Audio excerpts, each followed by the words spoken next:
بسم اللہ الرحمن الرحیم. اپنے کرکٹرز کو بھی یہاں ویلکم کرتا ہوں اور بینکرز کو خاص طور پہ. اور آج اسٹیٹ بینک گورنر آپ کو خاص میں خراج تحسین پیش کرتا ہوں، کیونکہ یہ میں بڑی دیر سے کوشش کر رہا تھا کہ کسی طرح ہم اپنے اوورسیز پاکستانیز کو ٹیپ کریں. میری یہ اب سے نہیں، میں کوئی 20 سال سے یہ کہہ رہا ہوں کہ ہمارا جو سب سے بڑا ایسٹ ہے وہ اوورسیز پاکستانی ہے. اور میرا انٹریکشن کرکٹ کی وجہ سے شروع سے تھا اوورسیز پاکستانی سے، لیکن پھر شوکت خانم کی جب میں نے فنڈ ریزنگ شروع کی تو سب سے زیادہ مجھے رسپانس اوورسیز پاکستانیز کا ملا. تو تب مجھے اندازہ ہوا کہ یہ ہمارا بہت بڑا پوٹینشیل باہر بیٹھا ہے.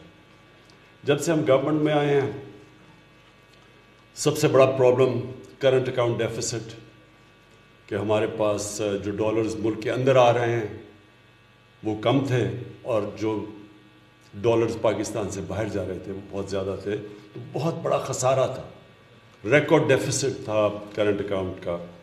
20 ارب ڈالر جو پاکستان کی تاریخ میں کسی بھی گورنمنٹ کو اس طرح کا ڈیفیسٹ نہیں ملا.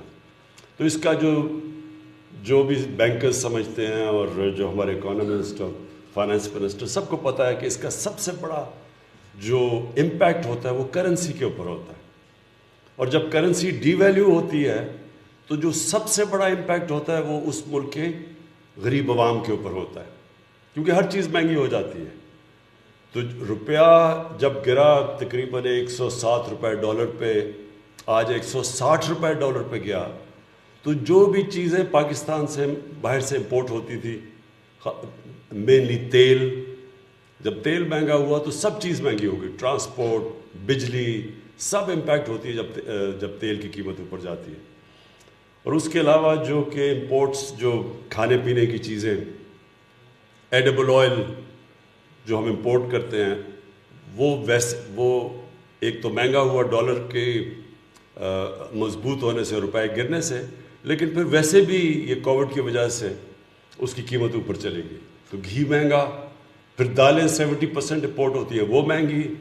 تو جو سارا امپیکٹ جب کرنسی ڈی ویلیو ہوئی تو اس کا عوام کے اوپر پڑا.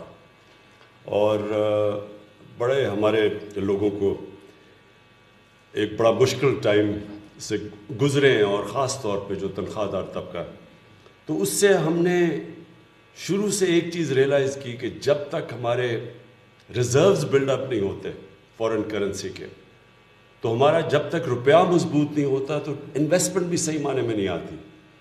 کیونکہ انویسٹمنٹ جو ملک کی گروتھ ریٹ بڑھاتی ہے، انویسٹمنٹ تو تب آتی ہے جب لوگ، خاص طور پہ جن کے ڈالرز میں پیسے پڑے ہوں یا جنہوں نے باہر سے پیسہ پاکستان میں انویسٹ کرنا ہو، تو اگر وہ ڈالر سے کنورٹ کر کے روپے میں انویسٹ کریں گے اور انہیں پتہ چلے گا کہ اگر روپے نے گر ہی جانا ہے تو وہ ڈالر بھی رکھتے ہیں. تو اس لیے انویسٹمنٹ بھی رک جاتی ہے جب کرنسی فلکچویشن ہوتی ہے. تو شارٹ ٹرم میں، کیونکہ لانگ ٹرم میں تو اس کا صرف ایک ہی راستہ ہے کہ ہم اپنی ایکسپورٹس بڑھائیں.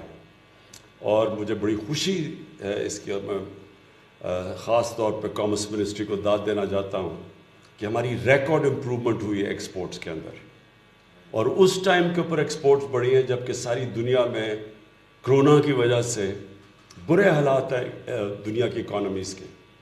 اور ہماری جو ایکسپورٹس بڑھی ہیں یہ برِ صغیر میں جو ہمارے سے آگے تھے، بنگلہ دیش اور ان کی ہندوستان جو ہمارے کمپیٹیٹرز تھے، ان سے زیادہ تیز پاکستان کی ایکسپورٹس بڑھی ہیں. اور خاص طور پہ جو ٹیکسٹائل سیکٹر ہے وہ بوم کر رہا ہے آج.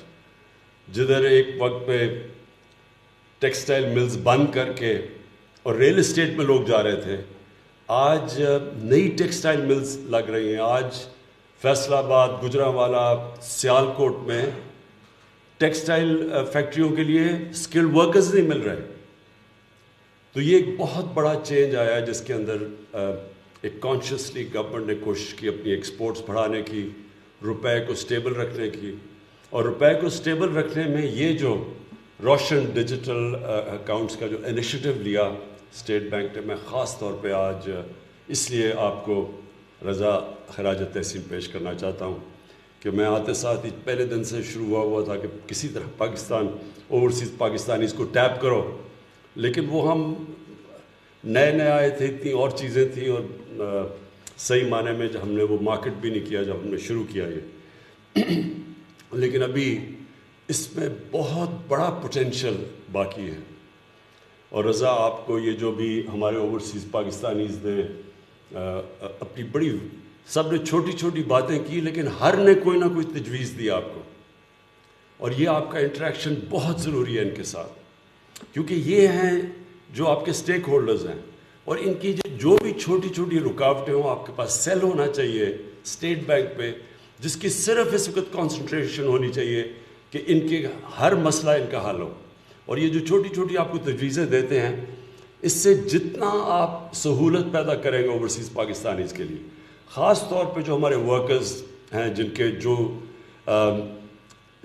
چاہتے ہیں آسانی سے اپنا پیسہ یا پاکستانی بینکس میں ریمٹ کر سکیں اس فیسلٹی کے ذریعے، ان کے لیے جتنی آپ آسانی پیدا کریں گے اتنی تیزی سے یہ ہمارے یہ جو اماؤنٹس بڑھیں گے. تو 88,000 ابھی آپ کے پاس بینک اکاؤنٹس ہوئے ہیں، 88,000، اور غالباً 90 ملکوں میں 97 ملکوں میں. تو اگر اسی ریٹ پہ اگر ہم چلتے گئے تو مجھے جو سب سے بڑی خوشی یہ ہے کہ ہماری اسٹیبلٹی اپنی کیونکہ ہم نے قرضے، ایک تو بوجھ اتنا قرضوں کا پڑا ہوا ہے، ہماری حکومت نے اب تک، حفیظ یہ مجھے کریکٹ کر دیں، کہ ہم نے ریکارڈ پاکستان کے قرضے واپس کیے ہیں. کبھی بھی پاکستان کی تاریخ میں کسی گورنمنٹ نے اتنے زیادہ قرضے واپس نہیں کیے. میں فورن لونز کی بات کر رہا ہوں. اب تک ہم $20 ارب 2.5 سالوں میں واپس کر چکے ہیں. ٹوٹل 6,000 ارب روپے قرضوں کی قسطیں دے بیٹھے ہیں ابھی تک.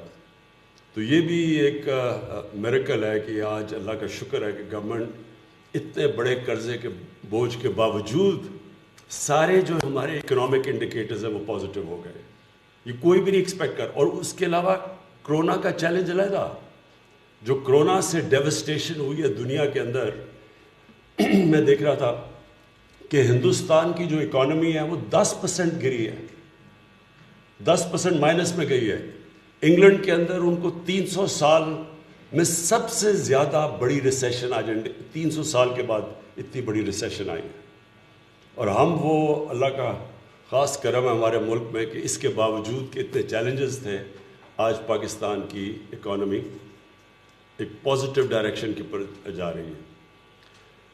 اور یہ جو آج کی فنکشن ہے، میں پھر سے آپ کو سٹریس کرتا ہوں کہ یہ اس کے اوپر اب آپ کو نئی چیزیں سوچنی ہے، کس طرح آپ نے اٹریکٹ کرنا ہے. ایک تو ہیوی ایڈورٹائزنگ کیمپین، جتنی بھی ایک پلان قسم کی فوکسڈ ایڈورٹائزنگ کیمپین کریں گے اوورسیز پاکستانیز میں، اتنی تیزی سے یا آپ کے اکاؤنٹس بڑھیں گے.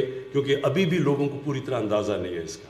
اب یہ میں دیکھ رہا تھا زیادہ تر تو لوگوں نے سوشل میڈیا سے پک کیا ہے، لیکن الیکٹرانک میڈیا سے نہیں پک کیا. تو آپ کو ایک بڑی انوویٹو الیکٹرانک میڈیا کی کیمپین کرنی پڑے گی.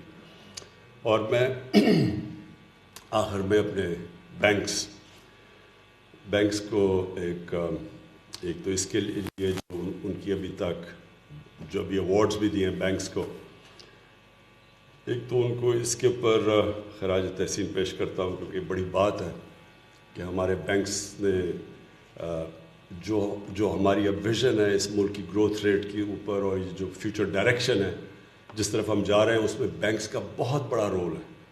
میں یہ بھی دیکھ رہا تھا کہ بینک کے ریکارڈ پروفٹس بھی دیکھ رہا تھا، تو یہ بڑی اچھی چیز ہے. تو اب میں یہ امید لگا رہا ہوں کہ یہ پروفٹس آپ استعمال کریں گے اس اکانومی کو گرو کرنے کے لیے. یہ اکانومی جتنی گرو کرے گی اتنی بینکس کا بھی فائدہ ہے. تو میں اس پہ اس میں ایک ایڈورٹائزنگ کیمپین آپ کو کرنی چاہیے. اور اب تو بڑا آسان ہے، پہلے تو یہ پاسبل نہیں تھا کہ اوورسیز پاکستانیز کے لیے کوئی ایڈورٹائزنگ کیمپین کر سکے. اب تو ساری چینلز کے اوورسیز آؤٹ ریچ ہو چکی ہے، اب تو بہت آسان ہے ان کو ریچ کرنا. تو ایک اچھی ایڈورٹائزنگ کیمپین آپ کو کرنی چاہیے اور اس کا ایک بہت بڑا سارے ملک کو ہمیں فائدہ ہوگا. جتنے بھی یہ اب اکاؤنٹس بڑھتے رہے 88,000 سے جتنا بھی اوپر جائیں گے ملک کو فائدہ ہے. دوسرا 2 اور انیشیٹوز ہیں جس کے اندر مجھے پاکستان کے بینکس کی بہت ضرورت ہے. نمبر 1 جو ہماری نیاب پاکستان ہاؤسنگ ہے. ہمارا یہاں ابھی تک کوئی کانسیپٹ نہیں ہے مارگیج فائنینسنگ کی, اور اس کی وجہ بھی تھی کیونکہ ہمارا ایک پرابلم تھا فورکلوجر لاز کا, کہ لوگ بینکس کے پاس کوئی طریقہ نہیں تھا کہ اگر کوئی ڈیفالٹ کرتا ہے تو وہ اپنے ریٹریو کیسے کریں گے پیسے. وہ انڈرسٹینڈیبل ہے کیونکہ بینکس نے اپنے شیئر ہولڈرز کو جواب دینا ہوتا ہے. لیکن اب جو سچویشن ہے اس میں پھر سے آپ سے اس کی تاکید کروں گا کہ آپ نے پوری طرح اس کے اندر شرکت کرنی ہے, کیونکہ یہ ایک ہی چیز جو پاکستان کی گروتھ ریٹ اٹھا سکتی ہے. کہ اگر ہماری یہ جو کنسٹرکشن انڈسٹری اور اسپیشلی افورڈیبل ہاؤسنگ کے اندر ایک دفعہ آپ کی کنٹریبیوشن ہو گئی اور بینکس نے پوری طرح اس کے اندر محنت سے وہی جو ہرڈلز آتے ہیں, ایک چھوٹا آدمی جب بینک میں جاتا ہے تو اس کو جب قرضے کی ضرورت ہوتی ہے تو جتنا اس کے لیے آسانیاں پیدا کرتے رہیں, یہ ایک اتنی بڑا انیشیٹو ہے کہ ساری پاکستانی کی اکانومی کو بھی اٹھا دے گا. اور جو ایک ہر انسان کی خواب ہوتی ہے کہ میرا گھر ہو, اور یہاں کسی کے پاس بڑے چند لوگوں کے پاس ہے کیش دے کے تو گھر خرید سکتے ہیں. تو جو عام آدمی ہے, جو تنخواہ دار ہے, جو مزدور ہے, اس کے لیے بڑا امپورٹنٹ ہے کہ یہ ایک ہاؤسنگ کے اندر اگر بینک صحیح معنی میں اس میں کام کرے. اور میں دیکھ رہا ہوں میزان بینک کی میں دیکھ رہا تھا کنٹریبیوشن آپ کی وہ زیادہ تھی افورڈیبل ہاؤسنگ میں. اور دوسرا اسمال اور میڈیم انڈسٹری. 2 چیزیں ہیں جو کہ پاکستان کی اکانومی کو اور گروتھ ریٹ کو کہاں سے کہاں لے جائیں گی, اور دونوں افیکٹ کرتی ہیں نچلے طبقے کو, جس کے لیے آج تک ہماری گورنمنٹس نے کبھی بھی توجہ نہیں دی. ایلیٹسٹ ایک ایلیٹ کیپچر, ایک چھوٹے سے طبقے کے لیے ساری فیسلٹیز, باقی جو نیچے طبقہ ہے اس کے لیے ڈیوائڈ تھی ساری, کبھی کسی نے کوشش نہیں کی. تو اس لیے میں بینکس کو خاص طور پہ ان 2 ایریاز کے اندر, یہ تو ہے ہی روشن ڈیجیٹل, بٹ اس کے علاوہ بھی ان 2 ایریاز میں اسمال اور میڈیم انڈسٹری اور افورڈیبل ہاؤسنگ میں چاہوں گا پوری طرح, کیونکہ ابھی تک بینکس نے اس میں پارٹیسپیٹ نہیں کیا. تو یہ بڑا امپورٹنٹ ٹائم ہے, پاکستان کا ایک کروشل ٹائم ہے ہسٹری میں, کہ اگر ہم جس طرف اب ہم اپنا جو رخ چینج کر لیا ہے, صحیح ڈائریکشن پہ لگ گئے ہیں, تو انشاءاللہ یہ اس ملک کو اس کے پوٹینشیل پہ لے کے جائے گا جو اب تک ہم نہیں پہنچ سکے. بہت بہت شکریہ.